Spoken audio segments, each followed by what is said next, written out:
এর প্রমাণ হলো কিছুদিন আগে বান্দরের ঘরের বান্দররা চেয়েছিল বান্দামি শিক্ষায় আমাদের বাচ্চাদেরকে শিক্ষিত করতে। আপনারা দেখেছেন এই দেশের প্রত্যেকটি দলের প্রত্যেকটি ঘরানার আলেমরা স্ব জায়গা থেকে প্রতিবাদ জানিয়েছেন, যার কারণে এই বান্দামি শিক্ষা কারিকুলাম থেকে বাতিল করতে বাধ্য হয়েছে। বান্দরের ঘরের বান্দর, আমাদের দেশে কিছু বুদ্ধিজীবী বান্দরের ঘরের বান্দর আছে যারা কারিকুলামে ঢুকাইতে চাইছিল যে মানুষের পূর্বপুরুষ নাকি বান্দর ছিল, অথচ আল্লাহ কোরআনে বলেছেন মানুষ এসেছে আদম থেকে, আর আদম বানিয়েছেন কে? তাহলে মানুষ মানুষের জাত না বান্দরের জাত? অত বিতর্ক করার দরকার নাই ভাই। যারা বিশ্বাস করো মানুষ বান্দর থেকে এসেছে, তো তোমরা মানুষের সমাজে বসবাস করো কেন? তোমাদের উচিত তোমাদের জাতি ভাইদের সাথে বসবাস করার জন্য সুন্দরবনে কিংবা যে কোনো বন জঙ্গলে চলে যাওয়া অথবা চিড়িয়াখানায় গিয়ে তোমাদের জাতি ভাইদের সাথে বসবাস করা। নিয়ে গবেষণা হয় খুব, এই সুযোগে আবরাহা দেখো হাকিয়ে বেড়ায় হস্তি। জালিমে জালিমে দোস্তি, আলেমে আলেমে বিভেদ, এখন জালিমে জালিমে দোস্তি।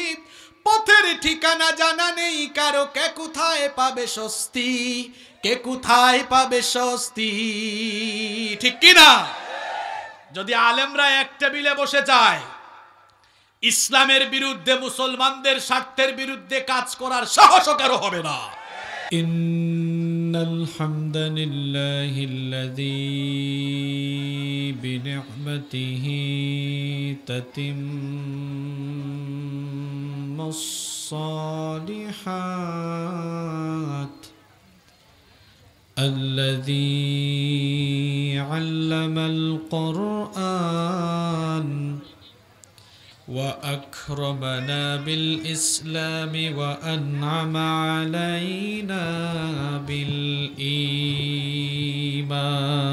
بالإيمان نستغفره ونتوب إليه وأشهد أن لا إله إلا الله وحده لا شريك له وأشهد أن سيدنا وسندنا وحبيبنا وطبيبنا وطبيب أرواحنا محمدا عبد الله ورسوله أرسله بالحق بشيرا ونذيرا وداعيا إلى الله بإذنه وسراجا وقمرا منيرا أما بعد فقد قال الله تعالى في كلامه المجيد وفي فرقانه الحميد সবাই আমার সঙ্গে পড়েন আউযু বিল্লাহি মিনাশ শাইতানির রাজীম বিসমিল্লাহির রহমানির রহিম আলহামদুলিল্লাহি রাব্বিল আলামিন আর-রহমানির রহিম মালিকি ইয়াউমিদ্দিন ইয়্যাকা না'বুদু ওয়া ইয়্যাকা নাস্তাঈন ইহদিনাস সিরাতাল মুস্তাকিম صراط الذين أنعمت عليهم غير المغضوب المغضوب عليهم ولا الضالين.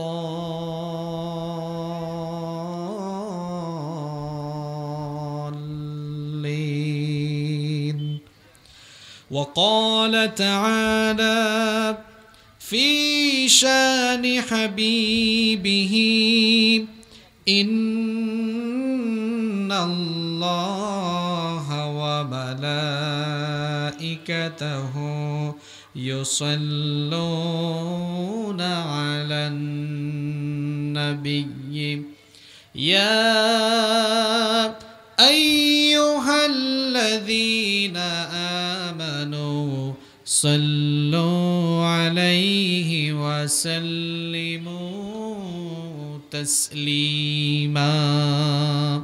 সবাই জবান খুলে আমার সঙ্গে মহব্বতে পড়েন আল্লাহুম্মা সাল্লি আলা মুহাম্মাদ ওয়া আলা আলি মুহাম্মাদ كما صليت على إبراهيم وعلى آل إبراهيم إنك حميد مجيد. اللهم بارك على محمد وعلى آل محمد كما باركت على إبراهيم وعلى آل إبراهيم إنك حميد مجيد. ربي زدني علما ربي زدني علما ربي اشرح لي صدري ويسر لي أمري واحلل عقدة من لساني يفقه قولي. سبحانك لا علم لنا إلا ما علمتنا إنك أنت العليم الحكيم. صدق الله العظيم. আল্লাহর দ্বীন প্রতিষ্ঠার জন্য যারা সবচাইতে বেশি অগ্রণী ভূমিকা পালন করেছেন আমার কলিজার টুকরা প্রিয় যুবক এবং তরুণ ভাইয়েরা, স্কুল, কলেজ, ইউনিভার্সিটি এবং বিভিন্ন মাদ্রাসা পড়ুয়া, আমার প্রাণ প্রিয় মেধাবী ছাত্র ভাইয়েরা, পর্দার আড়াল থেকে শ্রবণরতা সম্মানিতা মা এবং বোনেরা, উপস্থিত মিডিয়ার প্রিয় কর্মী ভাইয়েরা, প্রশাসন এবং গোয়েন্দা সংস্থার সম্মানিত ভাইয়েরা, প্রাণ প্রিয় দেবরাইল, বিলাসবাড়ি, বদলগাছি তথা আমার প্রিয় নওগাঁবাসী, আপনারা সবাই কেমন আছেন? আলহামদুলিল্লাহ, আলহামদুলিল্লাহ আলা কুল্লি হাল। আমি আল্লাহর রহমতে ভালো আছি। আমাদের সবাইকে সুস্থতার সাথে বাঁচিয়ে রেখে আজকের এই সুন্দর আয়োজনে সামিল হওয়ার তৌফিক যিনি দান করেছেন, গলার আওয়াজ বড় করে সবাই বলেন তো তিনি কে? সেই মহান রবের জন্য হৃদয়ের সবটুকু ভালোবাসা, আবেগ, অনুভূতিকে উজাড় করে দিয়ে খুশি মনে প্রাণবন্ত আওয়াজে শরীরের সকল শক্তি গলার মাঝ বরাবর এনে আকাশ বাতাস প্রকম্পিত করে আমরা আল্লাহ তাআলার শুকরিয়া আদায় করে পড়ছি আলহামদুলিল্লাহ। আল্লাহ তাআলার শুকরিয়া আদায় করার পরে আমরা শুকরিয়া এবং কৃতজ্ঞতা জানাচ্ছি তাদের প্রতি যাদের অক্লান্ত পরিশ্রমের ফলে আজকের এই মাহফিল সুন্দরভাবে বাস্তবায়িত হয়েছে। আমরা ধন্যবাদ জানাচ্ছি অত্র এলাকার যুব সমাজ, ছাত্র সমাজ, অত্র এলাকার মুরব্বিয়ান, মা বোনেরা, রাজনৈতিক নেতৃবৃন্দ, স্থানীয় জনপ্রতিনিধিবৃন্দ এবং প্রশাসনের ভাইয়েরা, সকলের ঐকান্তিক প্রচেষ্টার ফলে আজকের এই মাহফিল সুন্দরভাবে বাস্তবায়িত হয়েছে। আমরা দোয়া করছি এই আয়োজনের সাথে সংশ্লিষ্ট সকলের জীবনের গুনাহগুলো যেন আল্লাহ তাআলা মাফ করে দেন, বলেন আমিন। আমরা যারা এই গভীর রাতে কোরআনের টানে ছুটে এসেছি, আল্লাহ তাআলা আমাদের সকলের জীবনের গুনাহগুলো মাফ করে দেন।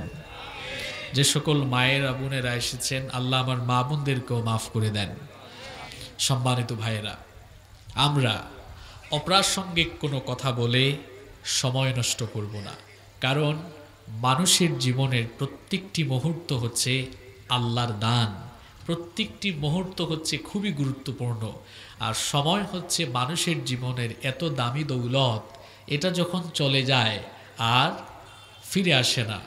এই সময়কে যদি যথাযথভাবে আমরা কাজে না লাগাই, তাহলে সময়কে কাজে না লাগানোর কারণে দেখা যাবে আমাদেরকে পরবর্তীতে পস্তাতে হয়। জাহান্নামীরা সর্বপ্রথম সময়ের ব্যাপারে আফসোস করবে। আমার কথা যদি আপনারা বুঝে থাকেন তাহলে বলেন তো, জাহান্নামীরা কোন জিনিসের ব্যাপারে সর্বপ্রথম আফসোস করবে? দলিল কি? কোরআনে কারীমে আল্লাহ তাআলা বলেছেন, জাহান্নামীরা বলবে ইয়াকুলু ইয়া লাইতানি কদ্দামতু লি হায়াতি, আফসোস, দুর্ভাগ্য আমার, আমি যদি আমার ফেলে আসার সময়গুলো আবার ফিরে পেতাম, তাহলে আমি সেই সময়গুলোকে কাজে লাগাতাম। কিন্তু যে সময়টা চলে যায় ওই সময়টা আর ফিরে আসে না। আরবিতে একটি প্রবাদ আছে, আল ওয়াক্তু কাসাইফ, সময় হচ্ছে তরবারির মতো, ইল্লাম তাকতাহু ফাইন্নাহু কাতাক, তুমি সময়কে কাটতে পারবে না, কর্তন করতে পারবে না, কিন্তু তুমি যদি সময়ের যথাযথ ব্যবহার না করো এই সময় তোমাকে ক্ষতবিক্ষত করে ফেলবে। সময় হচ্ছে মানুষের জীবনের সবচেয়ে দামি অ্যাসেট। আর এই কোরআনের মাহফিল আপনারা লক্ষ লক্ষ টাকা খরচ করে আয়োজন করেন, এই মঞ্চগুলো হচ্ছে সময়কে কাজে লাগানোর সবচেয়ে গুরুত্বপূর্ণ প্ল্যাটফর্ম। এজন্য আমরা আজে বাজে একটা কথা বলেও সময় নষ্ট করব না। যতক্ষণ আমরা আলোচনা করব, শুনব, আমাদের জীবন পরিবর্তন হয়, আমাদের জীবনে কাজে লাগে, আখিরাতমুখী জীবন গঠন হয়, এমন কথা আমরা কোরআন সুন্নাহর আলোকে শুনব। বলেন ইনশাআল্লাহ। শেষ পর্যন্ত ধৈর্য ধারণ করে আমলের নিয়তে হেদায়েতের উদ্দেশ্যে আমরা যেন প্রত্যেকটি কথা শুনতে পারি। আল্লাহ তাআলা আমাদের সবাইকে সেই তৌফিক দান করেন। বলেন আমিন। সম্মানিত উপস্থিতি, আমি আজকে এমন একটি সূরা তিলাওয়াত করেছি, এই সূরাটি আমাদের বাচ্চাদেরও মুখস্থ আছে। এই সূরাটি আমরা এত বেশি শুনেছি, শুনতে শুনতে শুনতে শুনতে এমন মুখস্থ হয়েছে যে এই সূরাটা আমরা কেউ ভুলে যাই নাই। যে সূরাটি আমি আজকে তিলাওয়াত করেছি, প্রত্যেক দিন নামাজে আমরা এই সূরাটি তিলাওয়াত করি। এই সূরাটির নাম আপনারা সবাই জানেন। বলেন তো দেখি, এই সূরাটার নাম কি? সূরাতুল, আরো জোরে বলেন, সূরাতুল ফাতিহা। আমরা প্রত্যেকদিন নামাজে এই সূরাটা তিলাওয়াত করি, কিন্তু বাস্তব সত্য কথা হলো এই, যদি আপনি জিজ্ঞেস করেন সূরাতুল ফাতিহা, এই যে প্রতিদিন নামাজ শুরু হয় এই সূরা দিয়ে, আপনি কি বুঝেন? আমার মনে হয় বেশিরভাগ মানুষ এই সূরার সিগনিফিক্যান্স, এই সূরার তাৎপর্য, এই সূরার মর্মার্থ অনুধাবন করে, হৃদয়ঙ্গম করে সে তার জীবনে প্রয়োগ করছে না, এজন্য সেটা বলতে পারে না। সম্মানিত ভাইয়েরা, আজ আমরা এই সূরার একটি সায়েন্টিফিক, বাস্তবিক তাফসীর শুনবো, যাতে করে আমরা এই সূরার আলোকে আমরা হেদায়াত নিতে পারি। বলেন ইনশাআল্লাহ। সূরাটির নাম হচ্ছে সূরাতুল ফাতিহা। ফাতিহা ইটস অ্যান অ্যারাবিক ওয়ার্ড, এটা হচ্ছে আরবি শব্দ। ইংরেজিতে যেটাকে আমরা বলি প্রিফেস, ইন্ট্রোডাকশন, বাংলায় আমরা বলি সূচনা, ভূমিকা, প্রারম্ভিকা। যা দিয়ে কোনো কিছু শুরু হয় সেটাকেই আরবিতে বলা হয় আল ফাতিহা। এজন্য মাদ্রাসার ছেলেরা, তোমরা যারা মাদ্রাসায় পড়ো, কোনো প্রশ্ন উত্তর যখন তোমরা লিখো খাতায়, তখন তোমরা একটা ভূমিকা লিখো, তাই না? আল ইফতিতাহ, আল মুকাদ্দামা অথবা আল ফাতিহা দিয়ে স্টার্ট করে। ফাতিহা মানে হচ্ছে ভূমিকা। এই সূরাটির নাম কেন ফাতিহা? কারণ হচ্ছে এই সূরাটি দিয়ে কোরআনুল কারীম উদ্বোধন করা হয়েছে, শুরু করা হয়েছে, এই জন্য এই সূরাটির নাম হচ্ছে সূরাতুল ফাতিহা। এই সূরাটি হচ্ছে কোরআনুল কারীমের এমন গুরুত্বপূর্ণ সূরা, গোটা কোরআনুল কারীমের মূল সামারি, মূল বিষয়বস্তু, কোরআনের মূল আলোচনার ফ্লেভার, নির্যাস এই একটা সূরার ভেতরে আল্লাহ তাআলা ঢুকিয়ে দিয়েছেন। সুবহানাল্লাহ। কেউ যদি বলে আমি এত লম্বা কোরআন, এটা অনেক সময় লাগবে পড়তে, কোরআনুল কারীমের মূল সামারিটা আমি কোথায় পাবো? উত্তর হচ্ছে সূরাতুল ফাতিহা। এটা এমন একটি সূরা, এই সূরাকে কেউ যদি বড় করে আরম্ভ করে, মানে এই সূরাটিকে ব্যাখ্যা করে, তাহলে ব্যাখ্যা করতে করতে করতে করতে হয়ে যাবে ৬,২৪৩টি আয়াত। আবার এই সূরাটিকে কেউ আবার যদি গোটা কোরআনের ৬,২৪৩টি ৬,০০০-এর উপর যে আয়াত আছে এগুলোকে যদি সংক্ষেপ করে মূল সামারি নিতে চায়, তাহলে হয়ে যাবে সূরাতুল ফাতিহা। পড়েন সুবহানাল্লাহ। এটি এমন একটি সূরা, এই সূরাটি হচ্ছে নবী করিম সাল্লাল্লাহু আলাইহি ওয়াসাল্লামের কাছে নাজিল হওয়া সর্বপ্রথম পূর্ণাঙ্গ সূরা। সুবহানাল্লাহ পড়েন। তাহলে আমি আলোচনার শেষে কিন্তু আপনাদেরকে প্রশ্ন করব, জিজ্ঞেস করব, বেশ কিছু প্রশ্ন আমি এখনই উত্তর দিয়ে যাচ্ছি। আলোচনার শেষে প্রশ্ন করলে, আমি যতটুকু জানি নওগাঁর মানুষ শিক্ষিত মানুষ, আলোচনার শেষে এই ছোট ছোট প্রশ্নগুলোর আপনারা জবাব দিতে পারবেন তো ইনশাআল্লাহ? অনেক আম আপনাদের এলাকায়, এই নওগাঁ তো আমের জন্য বিখ্যাত। আমরা নওগাঁর আম সিলেটে, চিটাগংয়ে, ঢাকায় খাই, তো এত ফ্রেশ ফ্রেশ আম খেয়ে আপনাদের মেমোরাইজিং ক্যাপাসিটি কেমন হয়েছে এটা আজকে যাচাই হয়ে যাবে ইনশাআল্লাহ। আপনাদের এলাকার মানুষদের চেহারাও বড় সুন্দর, আমের মতোই মায়াবী চেহারা। আমার মনে হয় সবার ব্রেইনটাও খুব শার্প। আমরা মন দিয়ে শুনবো, আলোচনার শেষে করা প্রশ্নগুলোর জবাব দিব ইনশাআল্লাহ। তাহলে সর্বপ্রথম নবীজির কাছে পূর্ণাঙ্গ যে সূরা নাজিল হয়েছে সেই সূরার নাম হচ্ছে সূরাতুল ফাতিহা। এর আগে বিক্ষিপ্ত আয়াত নবীজির কাছে নাজিল হয়েছে, কিন্তু পূর্ণাঙ্গ কোনো সূরা নবীজির উপরে নাজিল হয় নাই। সম্মানিত উপস্থিতি, আপনারা জানলে অবাক হবেন, এটি হচ্ছে কোরআনুল কারীমের একমাত্র সূরা যেই সূরার এত বেশি নাম আছে। বিভিন্ন তাফসীর থেকে আমি কালেক্ট করে দেখেছি এই সূরার প্রায় 40-এরও বেশি নাম আছে। আল্লাহু আকবার।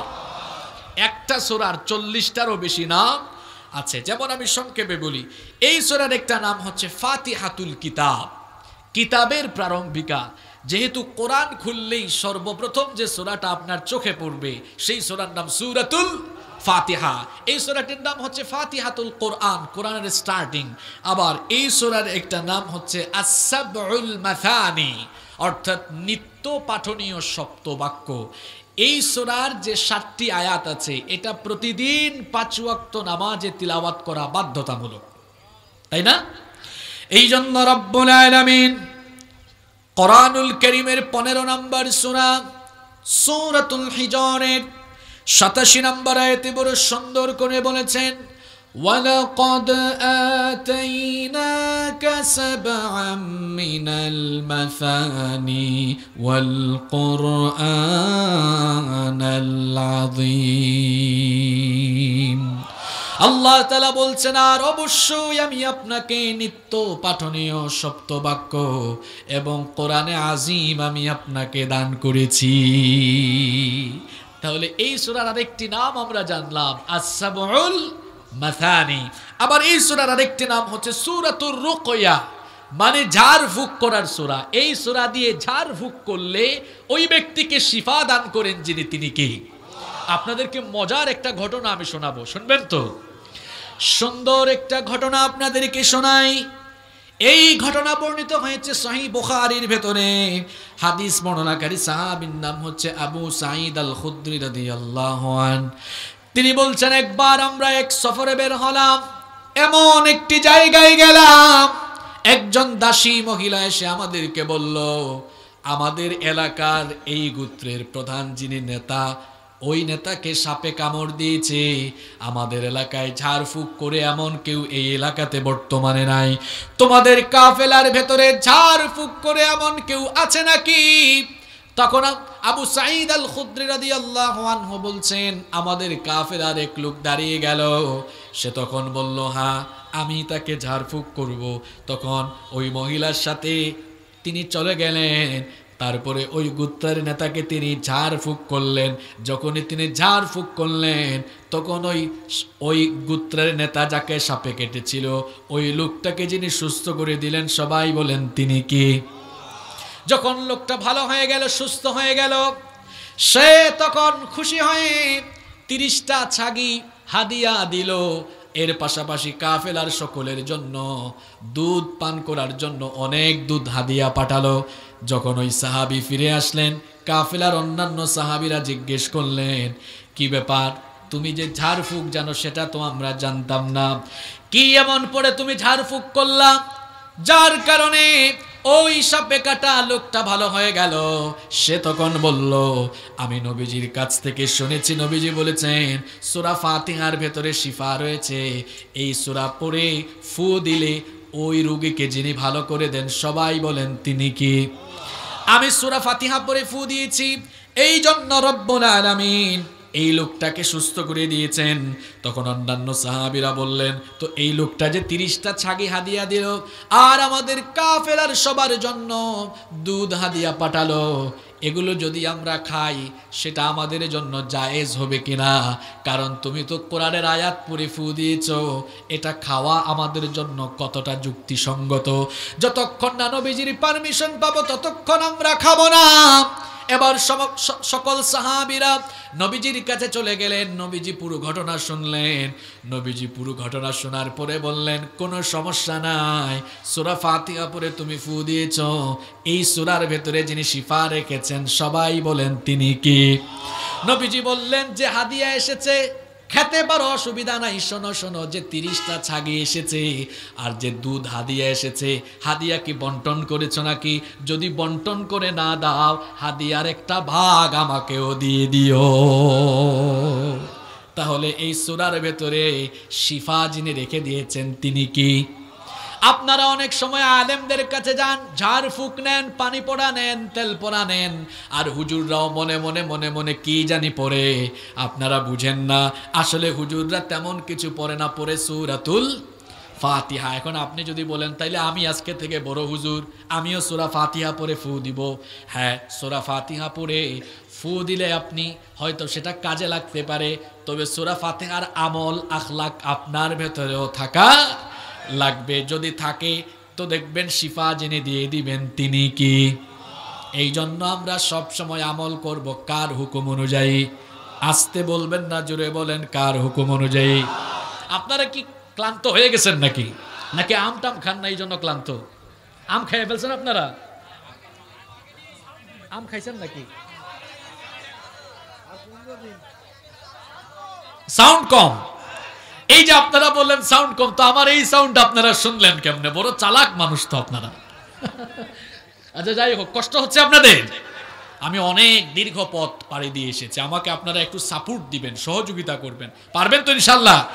যুবকরা তোমাদের কি হয়েছে? আমার চাচারা, তারা হয় বয়স্ক মানুষ, তোমরা যুবক মানুষ, যুবকের মতো আওয়াজ দিবা, পারবা তো ইনশাল্লাহ?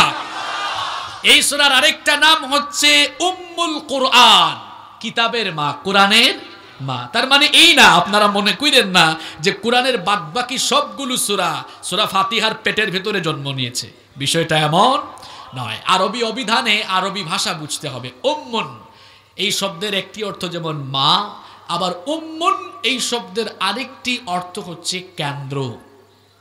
আরেকটি অর্থ হচ্ছে কেন্দ্র, যেটাকে আমরা বলি সেন্টার।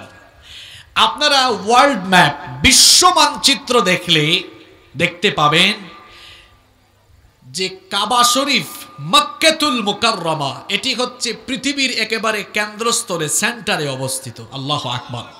এই জন্য কোরআনে কারীমে মক্কাকে বলা হয়েছে উম্মুল কোরা, কারণ এটি হচ্ছে গোটা পৃথিবীর কেন্দ্রস্থল, যেখানে বিভিন্ন দেশ থেকে মানুষ ছুটে গিয়ে জমায়েত হয়। তো কোরআনুল কারীমের এই সূরাটিকে উম্মুল কোরআন এই জন্য বলা হয়েছে কারণ গোটা কোরআনের সকল কেন্দ্রীয় আলোচনার মূল বিষয়বস্তু এর মধ্যে সন্নিবেশিত রয়েছে। পড়েন আল্লাহু আকবার। এই সূরার আরেকটা নাম হচ্ছে সূরাতুস সালাত। এটা সালাতের সূরা, এটা নামাজের সূরা। এই সূরা ছাড়া কিন্তু নামাজ হয় না। এটা এমন সূরা যেই সূরা নামাজের ভেতরে পড়তে হয়। নবীজি বলেছেন, বুখারীর হাদিস, লা সালাতা লিমান লাম ইয়াকরা বিফাতিহাতিল কিতাব। সূরা ফাতিহা ছাড়া কারো নামাজ কিন্তু হবে না। মনে করেন আপনাদের মসজিদের ইমাম সাহেব, তিনি যদি আল্লাহু আকবার বলে নামাজ আরম্ভ করেন, তারপরে তিনি যদি শুরু করে দেন, আর রহমানু আল্লামাল কুরআনা খালাকাল ইনসানা আল্লামাহুল বায়ান, পেছন থেকে লোকমা আসবে, হুজুর মনে হয় ভুলে গিয়েছেন। কারণ আল্লাহু আকবার বলে নামাজ শুরু করতে হয় যে সূরা দিয়ে, সেই সূরার নাম কি? এজন্য আমরা দেখি যে এলাকায় যাবেন, যেই দেশেই যাবেন, যে এলাকার ইমামই হোক, এমন না যে হুজুর আমরা নওগাঁর মানুষ, আমরা ইয়াসিন সূরা দিয়ে নামাজ শুরু করি। আর আমার বাড়ি সিলেটে, বিষয়টা এমন নয় যে আমরা সিলেটের মানুষ, শাহজালালের এলাকার মানুষ, আমরা সূরা রহমান দিয়ে নামাজ শুরু করি, বিষয়টা এমন নয়। এই যে ঐক্যের বিষয়টা দেখেন, সুবহানাল্লাহ। নামাজ কিন্তু আমাদেরকে ঐক্য শিখায়। গোটা দুনিয়াতে নামাজের সিস্টেম এক না আরেক রকম? মৌলিক বিষয় এক, কিছু বিষয়ে ইখতিলাফ আছে, কিন্তু ওইটা নিয়ে আমরা বাড়াবাড়ি করব না। হাত বাঁধা নিয়ে ইখতিলাফ আছে, আমিন জুড়ে বলবে না আস্তে বলবে, ইখতিলাফ আছে, কিন্তু আমরা এটা নিয়ে বাড়াবাড়ি করব না। যার যেটা ভালো লাগে সে সেটা আমল করবে। কারণ উম্মতের ঘরে আগুন লেগে গেলে আমরা গিয়ে কেরোসিন ঢালবো না, বরং পানি দিয়ে আগুন আরো ঠান্ডা করে দিব, ঠিক কিনা? আমার দেশে কিছু ফিতনাবাজ আছে, যারা যে যেটা বুঝে সে মনে করে ওইটাই ঠিক, যে মনে করে তারটাই ঠিক, তার মতো গুমরা আসমানের নিচে আর কেউ নাই। ইসলামের মৌলিক বিষয় নিয়ে আমাদের মধ্যে কোনো ঝামেলা। আজ পর্যন্ত কি কোনো হুজুর বলেছে ফজরের নামাজ 8 রাকাত আর আরেকজন বলছে 4 রাকাত? মূল বিষয় নিয়ে আমাদের মধ্যে কোনো ঝামেলা নাই। আমাদের মধ্যে বিষয়টা হয়ে গেছে এমন, ফরজ ঠিক আছে আর নফল নিয়ে মারামারি শুরু হয়েছে। এই জন্য একজন খুব সুন্দর লিখেছে, ফরজ নিয়ে তো মারামারি নেই, নফলে সফল ডুব। ফরজ নিয়ে তো মারামারি নেই, নফলে সফল ডুব। টুপির আকার আকৃতি নিয়ে গবেষণা হয় খুব। আবার দেশে টুপি দিয়ে ইসলাম যাচাই হয়, কয় এটা জামাতের টুপি, এটা হেফাজতের টুপি, এটা চরমোনাই টুপি, এটা আহলে হাদিস টুপি, এটা সুন্নি টুপি। বেটা, গোটা দুনিয়ার ইসলাম বিরোধীরা মুসলমানদের উপরে কারবালা চালায়, আর তুমি টুপি দিয়ে মুসলমানকে ভাগ করো। তোমার মতো ফিতনাবাজ আসমানের নিচে আর কেউ নাই। এই সকল ফিতনাবাজদের সাথে আমাদের কোনো সম্পর্ক। আমাদের পরিচয় আমরা আহলে হাদিস নই, আমরা দেওবন্দি নই, হানাফি নই, সুন্নি নই, আহলে হাদিস নই। আমরা যারা কালেমা পড়েছি আমাদের পরিচয় আমরা মুসলমান, এর বাহিরে আমাদের কোনো পরিচয় নিয়ে গবেষণা হয় খুব। এই সুযোগেই আবরাহা দেখো হাকিয়ে বেড়ায় হস্তি, জালিমে জালিমে দোস্তি, আলেমে আলেমে বিভেদ, এখন জালিমে জালিমে দোস্তি। পথের ঠিকানা জানা নেই কারো, কে কোথায় পাবে স্বস্তি, কে কোথায় পাবে স্বস্তি, ঠিক কিনা? যদি আলেমরা এক টেবিলে বসে যায়, ইসলামের বিরুদ্ধে, মুসলমানদের স্বার্থের বিরুদ্ধে কাজ করার সাহসও কারো হবে না। এর প্রমাণ হলো কিছুদিন আগে বান্দরের ঘরের বান্দররা চেয়েছিল বান্দামি শিক্ষায় আমাদের বাচ্চাদেরকে শিক্ষিত করতে। আপনারা দেখেছেন এই দেশের প্রত্যেকটি দলের প্রত্যেকটি ঘরানার আলেমরা স্ব জায়গা থেকে প্রতিবাদ জানিয়েছেন, যার কারণে এই বান্দামি শিক্ষা কারিকুলাম থেকে বাতিল করতে বাধ্য হয়েছে। বান্দরের ঘরের বান্দর, আমাদের দেশে কিছু বুদ্ধিজীবী বান্দরের ঘরের বান্দর আছে, যারা কারিকুলামে ঢুকাইতে চাইছিল যে মানুষের পূর্বপুরুষ নাকি বান্দর ছিল।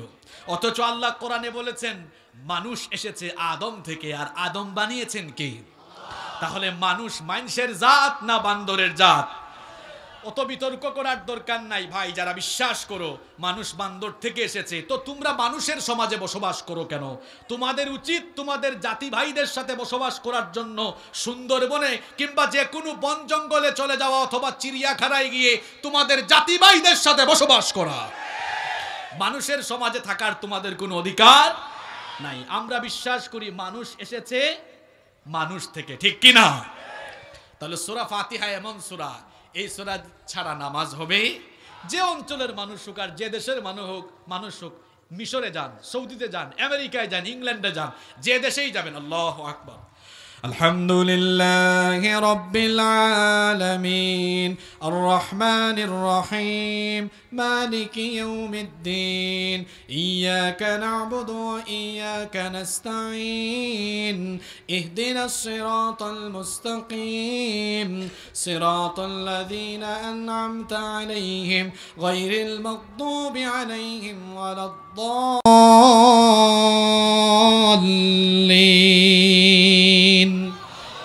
খারাপ লাগে আপনাদের? তো প্রতিদিন তো একটা সূরা আপনারা নামাজি গিয়ে রেগুলার শুনেন, তাও খারাপ লাগে? বিরক্ত লাগে? বাদাম বাদাম কয়েকদিন শোনার পরে ভালো লাগছে না খারাপ লাগছে, শেষ। একটা গান বের হয়, যুবকরা কয়েকদিন লাফায়, তারপরে বলে বাদ দাও, এটা বহু পুরাতন হয়ে গিয়েছে। কিন্তু কোরআন আল্লাহর কালাম, এর ভেতরে এমন অ্যাট্রাকশন, বছরের পর বছর ধরে একই সূরা শুনে আকর্ষণ কমে না। আর যখন সুরেলা কণ্ঠের তেলাওয়াত কারো কাছ থেকে শুনে, কেউ যখন মক্কা মদিনায় চলে যায়, দেখা যায় অর্থ বুঝে না, কুরআন শুনে পাগল পারা হয়ে চক্ষু থেকে পানি ছেড়ে দেয়। আল্লাহু আকবার। এই আকর্ষণ কোরআনের ভেতরে রেখে দিয়েছেন যিনি, তিনি কে? এই সূরার আরেকটা নাম হচ্ছে আল আসাস। আসাস মানে হচ্ছে ভিত্তি। যেহেতু কোরআনুল কারীমের সকল সূরার একটা ভিত্তি এই সূরার ভেতরে আছে না নাই? এই সূরার আরেকটা নাম হচ্ছে, এই সূরার ফজিলত আপনাদেরকে হাদিস থেকে শোনাই। আল্লাহর নবী বলেছেন, এটি এমন একটি সূরা, আমার পূর্বে যত নবী রাসূল এসেছেন, যাদের কাছে আসমানি কিতাব এসেছে, ইতিপূর্বে তাওরাত, জাবুর, ইনজিল এসেছে, কোন কিতাবের ভেতরে সূরাতুল ফাতিহার মতো এত দামি সূরা অন্য কোন নবী বা রাসূলকে আল্লাহ দেন নাই। সুবহানাল্লাহ। আস্তে বলবেন না আরো জোরে বলবেন? এই সূরাটা হলো এমন সূরা, এই হাদিস শোনালে আপনাদের মনটা আরো ভালো হয়ে যাবে। এই হাদিসটা শোনার পরে দেখবেন আপনাদের মনের ফিলিংসটা অন্যরকম হয়ে যাবে। আল্লাহ তাআলা হাদিসে কুদসির মধ্যে বলেছেন, কাসসামতুস সালাতা বাইনি ওয়া বাইনা আবদি নিসফাইন, নামাজকে আমি আল্লাহ আমার আর আমার বান্দার মধ্যে দুই ভাগ করে নিয়েছি। ফানিসফুহা লি ওয়া নিসফুহা লি আবদি, নামাজের অর্ধেক হলো আমার জন্য আর অর্ধেক হলো আমার বান্দার জন্য। সূরা ফাতিহা হচ্ছে এমন একটি সূরা, এই সূরা দিয়ে আল্লাহ তাআলা সরাসরি বান্দার সঙ্গে কথা বলেন। আহারে কত মানুষ এটা বুঝে না, না বুঝার কারণে যখন নামাজে দাঁড়ায়, দেখা যায় নামাজের প্রতি তার কোনো মনোযোগ নাই, হিসাব নিকাশের দিকে মনোযোগ, রাজনীতির দিকে মনোযোগ, মিটিং এর দিকে মনোযোগ চলে যায়। কিন্তু বান্দা যদি সূরাতুল ফাতিহা বুঝে, আল্লাহর কসম তার মনোযোগ কখনো নামাজের বাহিরে যাবে না। কারণ সূরা ফাতিহা আমরা যখন তেলাওয়াত আরম্ভ করি, তখন আমাদের সঙ্গে যিনি কথা বলেন, সবাই বলেন তিনি কি? কিভাবে আল্লাহ কথা বলেন আল্লাহ নিজেই আমাদেরকে জানিয়েছেন। আল্লাহ বলেন, যখনই আমার কোনো গোলাম নামাজে দাঁড়িয়ে সূরাতুল ফাতিহা তেলাওয়াত আরম্ভ করে, যখনই বান্দা বলেন আলহামদুলিল্লাহি রাব্বিল আলামিন, বান্দা যখনই নামাজে দাঁড়িয়ে সূরাতুল ফাতিহার প্রথম আয়াত পড়ে, সমস্ত প্রশংসা সেই আল্লাহর যিনি জগৎ সমূহের প্রতিপালক। আমরা যখন নামাজে দাঁড়িয়ে সূরাতুল ফাতিহার প্রথম আয়াত দিয়ে আল্লাহর প্রশংসা করি, আমার আল্লাহর সাথে সাথে জবাব দিয়ে বলেন, হামিদানি আব্দি, আমার বান্দা নামাজে দাঁড়িয়ে আমার প্রশংসা করলো। এরপরে 2 নম্বর আয়াতে আমরা যখন বলি আর রহমানির রহিম, আমরা যখন বলি আল্লাহ আপনি হচ্ছেন রহমান, আপনি হচ্ছেন রহিম, আল্লাহ সঙ্গে সঙ্গে জবাব দিয়ে বলেন আসনা আলাইয়া আব্দি, আমার এই গোলাম নামাজে দাঁড়িয়ে এখন আমার গুণকীর্তন বর্ণনা করলো। এরপরে 3 নম্বর আয়াতে আমরা যখন বলি মালিকি ইয়াউমিদ্দিন, আপনি হলেন বিচার দিবসের মালিক, আল্লাহ তখন জবাব দিয়ে বলেন মাজ্জাদানি আব্দি, আমার বান্দা নামাজে দাঁড়িয়ে এখন আমার শ্রেষ্ঠত্ব বর্ণনা করলো। এরপরে যখন আমরা বলি ইয়াকা না'বুদু ওয়া ইয়াকা নাস্তাঈন, আল্লাহ আমরা একমাত্র আপনার ইবাদত করি আর আপনার কাছে সাহায্য চাই, আল্লাহ তখন বলেন হাদা বাইনি ওয়া বাইনা আবদি, এটা হলো তোমার আর আমার মাঝের সম্পর্ক, আমি হচ্ছি তোমার মাবুদ আর তুমি আমার গোলাম। সুবহানাল্লাহ। এরপরে আমরা যখন আল্লাহর কাছে চাওয়া আরম্ভ করি, দোয়া করি, আমরা যখন বলি ইহদিনাস সিরাতাল মুস্তাকিম, আল্লাহ আমাদেরকে হেদায়েত দাও, সোজা পথে পরিচালিত করো। কোন পথ সেটাও আমরা বলে দিই, সিরাতাল্লাযীনা আন'আমতা আলাইহিম, যেই পথে চললে নেয়ামত পাওয়া যায়, নেয়ামত প্রাপ্ত বান্দাদের পথে পরিচালিত করো। গায়রিল মাগদুবি আলাইহিম ওয়ালাদ-দাল্লিন, যে পথে চললে তোমার গজব আর ক্রোধের উপরে পতিত হব না, সেই পথে আমাদেরকে পরিচালিত করো। এই যে সূরা ফাতিহার শেষের দিকে আমরা আল্লাহর কাছে দোয়া করলাম, আল্লাহ তখন বলেন, বান্দারে আমার, আমার প্রশংসা গুণকীর্তন শ্রেষ্ঠত্ব বয়ান করে তুমি তোমার পরিচয় দিয়ে আমার কাছে এখন তোমার যে চাওয়া নিবেদন করলে আমি আল্লাহ জবাব দিচ্ছি, শুনো, এখন আমি তোমার সকল চাওয়াগুলোকে পূরণ করে দিব। আরো আস্তে বলেন সুবহানাল্লাহ। তাহলে বলেন তো, সূরা ফাতিহা দিয়ে আমাদের সঙ্গে নামাজে যিনি কথা বলেন সবাই বলেন তিনি কি? আল্লাহকে একটা ডাক দেন, ডাক দেন, দিল থেকে আওয়াজ দিয়ে বলেন আল্লাহ। আল্লাহর নাম বলতে খারাপ লাগে? আল্লাহ নাম যতই জপি ততই মধুর লাগে, নামে তো মধু থাকে কে জানি তো আগে। আল্লাহ নাম যতই জপি ততই মধুর লাগে, নাকি খারাপ লাগে? তাহলে দিল থেকে একটা ডাক দেন তো, চিৎকার করে বলেন আল্লাহ। কষ্ট হচ্ছে আপনাদের? কয়েকটা আয়াত মাত্র, চলেন আমরা আরম্ভ করে দিই ইনশাআল্লাহ। প্রথম আয়াতে রব্বুল আলামিন বলছেন, সবাই একটু প্রাণ খুলে ঠুটটা নাড়ায়া আমার সঙ্গে বলেন, পড়েন সবাই, আলহামদুলিল্লাহি রাব্বিল আলামিন। আমার নওগাঁর বাবাজান ভাইজানরা বলেন তো, কোরআন তেলাওয়াত করলে সওয়াব না গুনাহ? বলেন তো দেখি, প্রত্যেকটা হরফে কয়টা নেকি? না, 10 থেকে শুরু হয়, কিন্তু আল্লাহ বলেছেন নেক আমলের প্রতিদান আল্লাহ ইচ্ছা মতো আরো বাড়ায়া দেন। তাহলে আমরা জানি 10, কিন্তু আমরা আশা রাখি আমাদের আল্লাহর ভান্ডার কম না বেশি? আমরা আশাও করি বেশি, আল্লাহ সওয়াব দিবেন বেশি ইনশাআল্লাহ।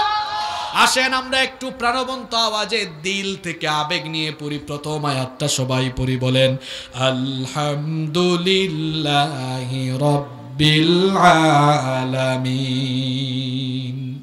সমস্ত প্রশংসা আল্লাহর, যিনি জগৎ সমূহের রব। সমস্ত প্রশংসা কার? আরো জুড়ে বলেন কার? আসেন আবার শুরু করি আমরা। তাহলে কোরআন শুরু হয়েছে সূরা ফাতিহা দিয়ে, আর সূরা ফাতিহার প্রথম আয়াতে প্রশংসা করা হলো। কার প্রশংসা? সুবহানাল্লাহ। কেন প্রশংসা করা হয়েছে জানেন? শুনেন, আপনারা যে কোনো বই পড়বেন, পৃথিবীর যে কোনো লেখকের বই দেখবেন প্রথমেই সে দুর্বলতা প্রকাশ করে, তার প্রশংসা প্রকাশ করতে পারে না। আমি অনেক বড় লেখক, আমি এই সেই হ্যান ত্যান, এরকম নিজের প্রশংসা কোনো লেখক আজ পর্যন্ত করতে পারে নাই, করতে পারবেও। কারণ প্রত্যেকটি মানুষের ভেতরে দুর্বলতা, অক্ষমতা কম বেশি আছে না নাই?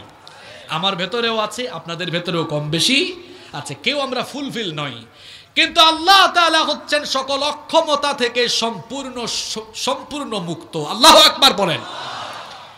যে কোনো লেখকের বই খুলবেন তো লেখা আছে, সম্মানিত পাঠক, আমার বই পড়তে যেখানেই ভুল পাবেন আমাদেরকে জানায়েন, পরবর্তী সংস্করণে আমরা এটা সংশোধন করব। আপনারা বলেন তো, নওগাঁর মানুষ, আল্লাহ তাআলা কি কোরআনের শুরুতে এমন করে বলেছেন যে আমার বান্দারা তোমরা কোরআন তিলাওয়াত করতে গিয়ে কোথাও কোনো ভুল টুল পাইলে আমারে জানাইও, পরবর্তীতে আমি ঠিক করে দিব না? এমন কথা আছে? এমন কথা নাই। বরং আল্লাহ দুর্বলতার অক্ষমতা থেকে মুক্ত হয়ে শুরুতেই বললেন, শোনো শোনো শোনো, যে কিতাব তোমাদেরকে দিয়েছি, এই কিতাব যিনি নাজিল করেছেন তিনি সকল দুর্বলতা অক্ষমতার ঊর্ধ্বে, তিনি হচ্ছেন প্রশংসিত সত্তা। এই জন্য আল্লাহ নিজের প্রশংসা নিজেই করে কোরআন শুরু করেছেন, আলহামদুলিল্লাহি রাব্বিল আলামিন। গলার আওয়াজটা বড় করে বলেন তো, সমস্ত প্রশংসা হবে যার, তিনি কি?